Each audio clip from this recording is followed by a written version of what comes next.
Hey guys, I just want to give a kind of a quick update. Nothing big. So let's see. It's today is March 8th. Yes, Friday, 2019.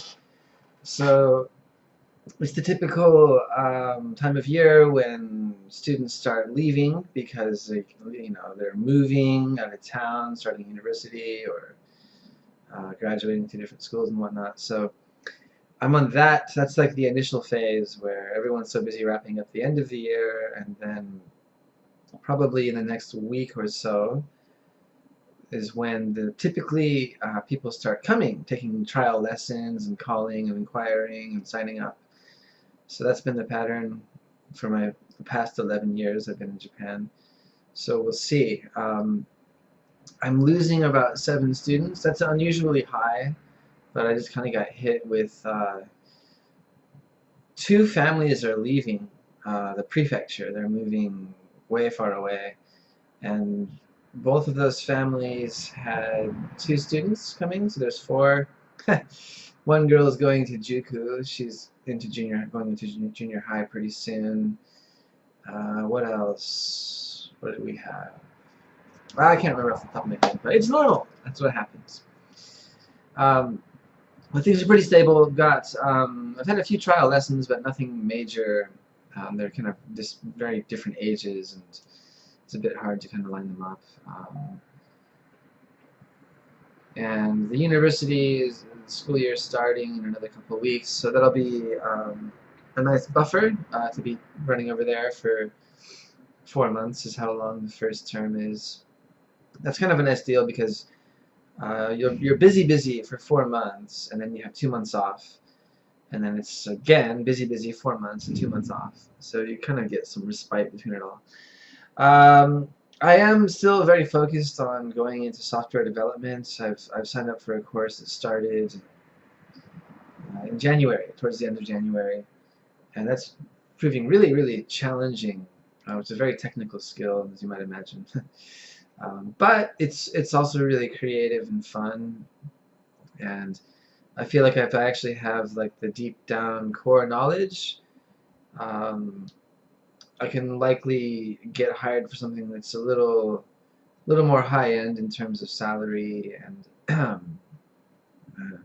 whatnot. So that's what I'm working on now. I've kind of given up on anything major happening soon. My goal is probably by this time next year to have built enough of a portfolio and to have networked enough to really be lined up for something good, remote work from Japan.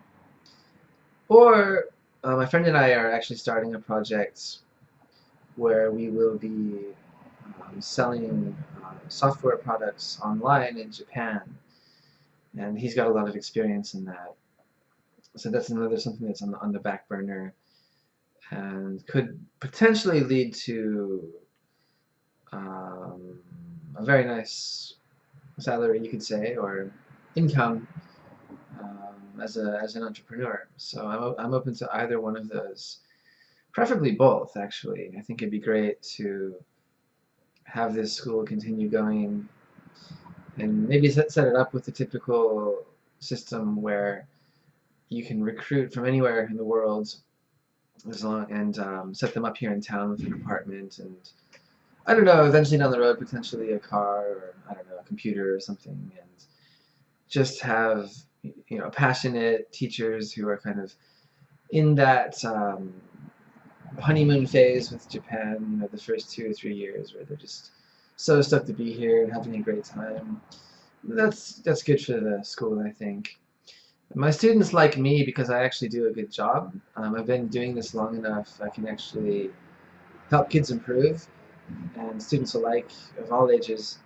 You would be surprised how many schools don't do that, and how common that is, and overlooked and weird. So, anyways, you do something long enough, you get used to it. You can actually bring people value. So that's about where I'm at. It's the spring. Things are really pretty stable. I'm kind of bummed to be losing 7 students naturally. That's significant income. I think altogether it's like $500 or $600 a month. What are you gonna do, you know? So that's something about working for yourself where hits like that can happen out of the blue.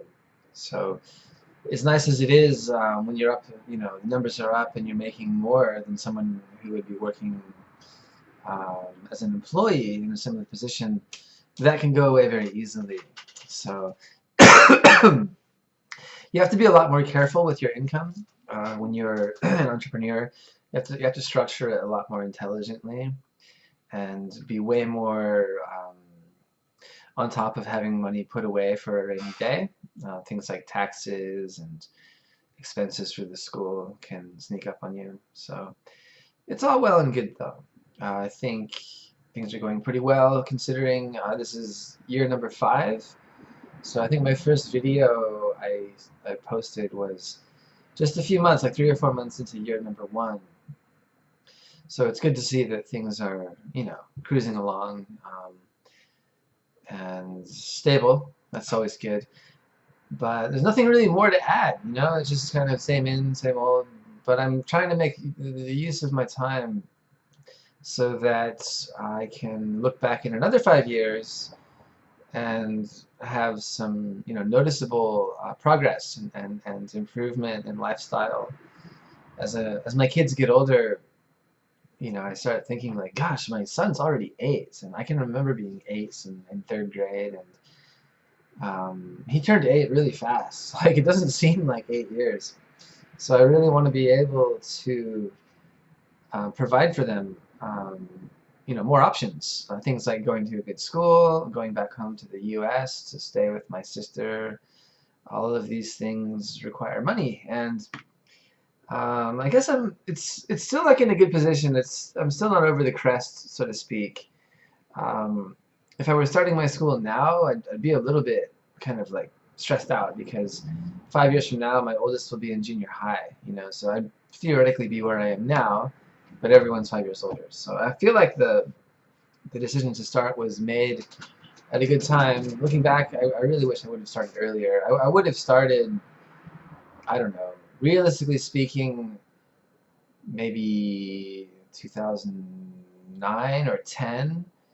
I probably could have started if I'd really gone hard on Japanese. But, you know, life is funny. Sometimes it takes us a while to really realize what we can do and then what opportunities are around us. And once you're successful with one small venture, you start thinking like, wait a second, there's like a lot of stuff I could try. The only thing that really limits you is time and skill. And in this case, with my next plan, I'm really just lacking the skills. What's interesting about software development, though, is that the skills are out there for you. You can learn stuff fairly easily. Once you get familiar with the lingo is important, but also things like adjust the general structure of how things work.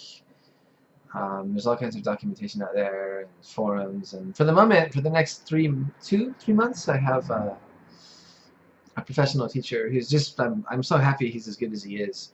So that's helping me kind of bypass a lot of time investment I have to put in getting up to speed. So yeah, I look back on my days, my mid-20s in Japan, bumming around, teaching English, going out with my friends. Good times, but there's really something to be said for going really hard and developing a valuable skill set that will return way more than what you invested. You know, that used to be what university was, right? It was almost a guarantee if you went to university that you'd get a job, and a very well-paying job. You know, but that is almost laughable. You know, unless you go to school for something like maybe medical school or law school or something, um, the guarantee of getting a really well-paying job is not what it used to be. So, anyways, I've jabbered enough. Yeah, so you know, burning through, trying to make things better, the hustle, the grind, whatever, you know, hashtag you want to use. So yeah, cool. I guess I'll post another update when there's something to talk about. until then, hasta la pasta.